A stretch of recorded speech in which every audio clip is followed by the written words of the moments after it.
Gracias, presidente. Yo voy a tratar de hacer un recuento corto de algunas de las afirmaciones que aquí se han hecho sobre este tema del Centro Nacional de Memoria Histórica. Lo primero es que desde antes del nombramiento del doctor Darío Acevedo en enero de este año ya habían voces rabiosas que se oponían a que él asumiera esa dirección. Y una de las voces fue la carta anónima, porque no tiene firma, sino de la unanimidad de profesores de historia de la Universidad Nacional, donde se criticaba el tema de la supuesta negación de la existencia del conflicto armado interno.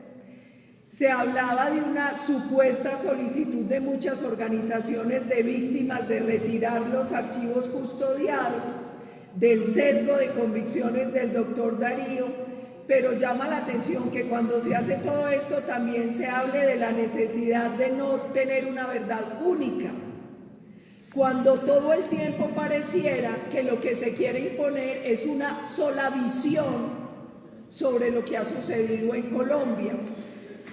De hecho, operó como una especie de chantaje el cuento del retiro de los testimonios y según las respuestas del Centro Nacional de Memoria Histórica, solo una organización pidió el retiro, que fue la Minga, una organización muy vinculada con el colectivo Alvear y con la agencia de prensa rural, que también tiene una clara línea, como se evidencia en la cuenta de esa organización.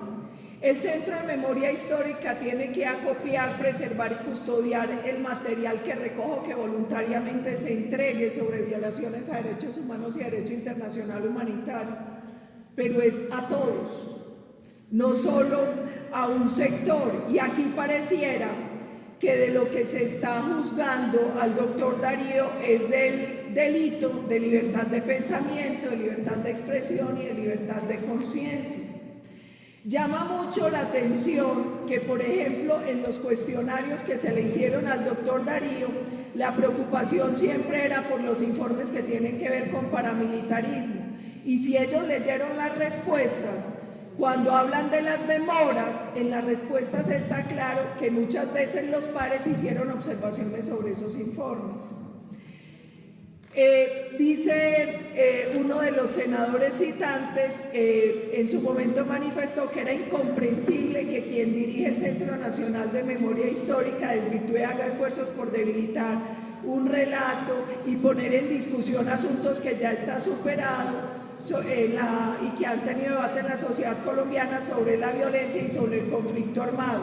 Lo primero que yo tengo que decir es que el Centro Nacional de Memoria Histórica no fue creado para validar una tesis fariana o de ciertos sectores colombianos que buscan justificar el actual criminal bajo el dogma de que en Colombia existe un conflicto armado interno. Porque hay sectores en Colombia que no estamos de acuerdo con esa tesis y tenemos todo el derecho a cuestionarla, a rebatirla, y no tenemos por qué aceptarla como si fuera un dogma y una verdad única. Mire, el conflicto armado interno, que es sinónimo de guerra civil, ha sido durante años argumento de unos sectores, pero hay otros sectores que no hemos respaldado esa tesis y otros que han cambiado de opinión. Esa tesis la han rebatido Eduardo Posada Carbó, Daniel Pecó, Fernando Uriocochea. Muchos hemos dicho que no. Hasta Eduardo Pizarro en un momento, que también cambió de opinión, como cambió un primi con el tema de la cárcel. Algún día Eduardo Pizarro dijo que en Colombia constituye una grave torpeza intelectual hablar de guerra civil, que es sinónimo de conflicto armado interno. Lo dijo Eduardo Pizarro. Lo que pasa es que aquí también hay derecho a cambiar de opinión. Y mire, ¿les parece?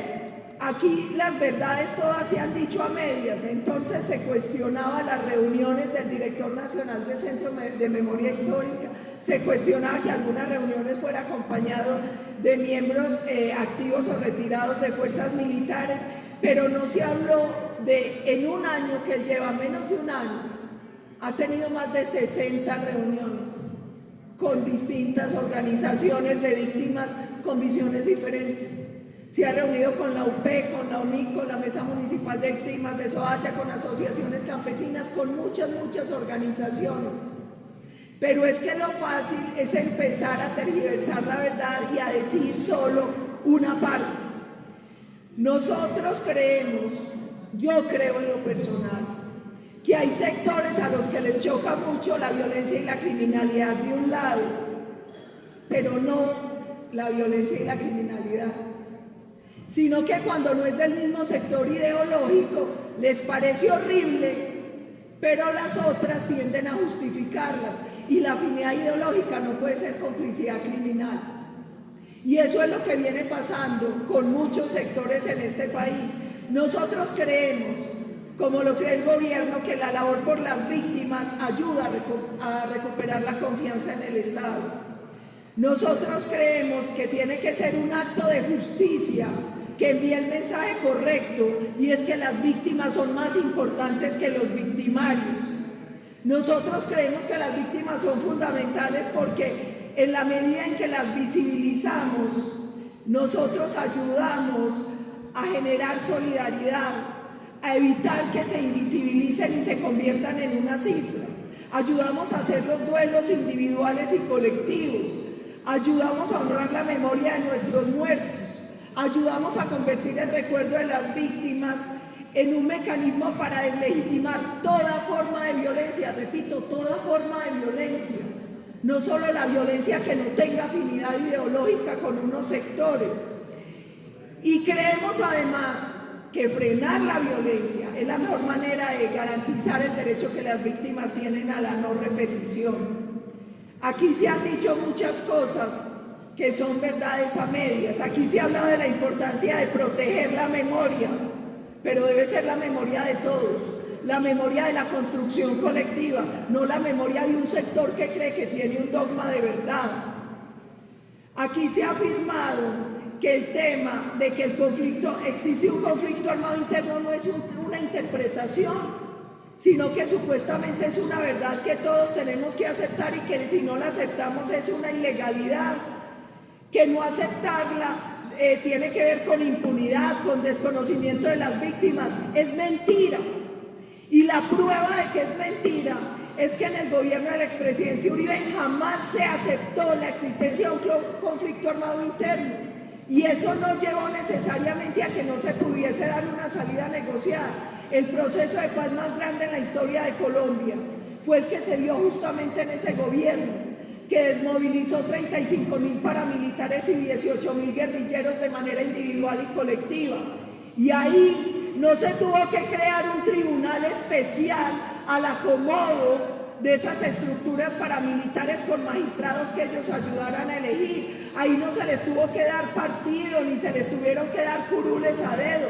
No se tuvo que permitir que se burlaran de las víctimas como se han burlado a lo largo de todo este proceso.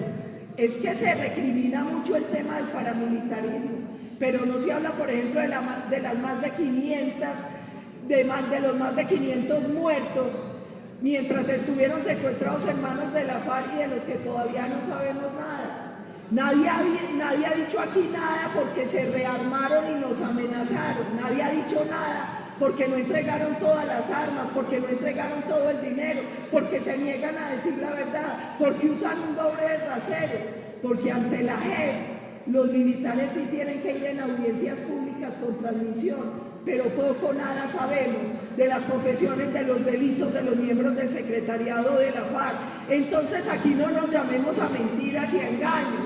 Lo que pasa es que aquí la afinidad ideológica quiere llevar a la protección de ciertos sectores de victimarios y a visibilizar unas víctimas mientras se invisibiliza a otra, mientras se les irrespeta el derecho que tienen como víctimas también a la verdad, la justicia, la reparación y la no repetición. Aquí, por ejemplo, se cuestionan mucho las opiniones que tiene el director del Centro Nacional de Memoria Histórica.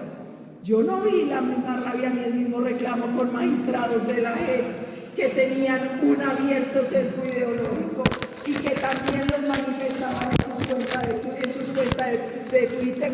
Yo nunca vi que les fastidiara, por ejemplo, el magistrado Arango, abiertamente antiuribista, y que nos decretara a nosotros una banda criminal.